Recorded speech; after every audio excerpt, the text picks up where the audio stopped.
It's no secret that there is a shortage of teachers willing to step into the classroom today. So I have gained a lot of followers recently, and of course, most of them are because I do the farm thing. One thing you may not know about me is that I'm also an agricultural education teacher in a public high school. I am currently in year 12. So I taught 7 years at a previous school, and I'm in year 5 at the school I'm currently at now. Of course, there's always a lot of talk about teacher retention and why these master's level professionals are leaving the classroom willingly. I know this is not the case in every single state, but in New York, in order to be a classroom teacher, unless you're in a BOCES, a career tech ed type of a setting, you need to have a master's degree. I just want to share some things with you real quick. This stack right here were the referrals that I wrote during my first 5 years of teaching. I know teachers that wouldn't write this many in their entire 30-year career. Now, some important things that you really need to know in order to comprehend and grasp the entire situation. I was 25 when I started teaching. I had just graduated with my master's degree, and because I taught agriculture, it wasn't just one subject or grade level.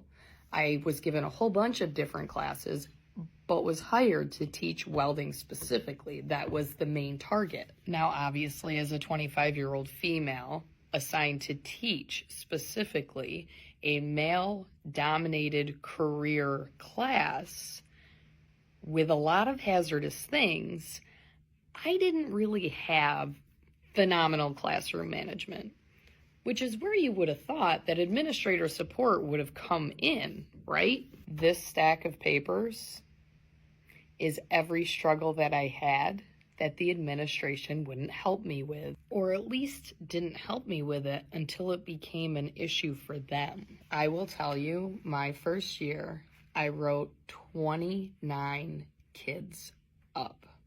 29 kids. And at my previous school, every time you wrote a kid up, you had to call home and speak to that parent. The stories that I can tell, that I will tell, obviously without identifying names of individuals. In my first year, I didn't have a lot of repeat offenders. As I look through this stack and refresh my memory, there were isolated incidences. But here's one example. I had a 9th grader, September 20th, 2012, had gotten papers returned to them during class. Now, 9th grader. As student was exiting the room, student took papers received during class and hit teacher in the face with them. The student was informed this was inappropriate conduct. The administration, discipline, 2 days detention, 2 days project save, called mother's cell, left message. This situation was literally less than 3 weeks into the start of the school year, because in our state, we start school in early September. Now, as an agriculture teacher, because there's so many electives, you have the option to have those students all 4 years of high school, where an English teacher may have them for 1 or 2 years if it's a big enough school, and they'll never have them again. I was fortunate enough to have that individual for 3 out of the 4 years that they were in high school. It gets worse in year 2, but we'll cover that another day. Now, trust me when I say I am in a much better place now, both physically, the school I'm at, and mentally. But you are not alone.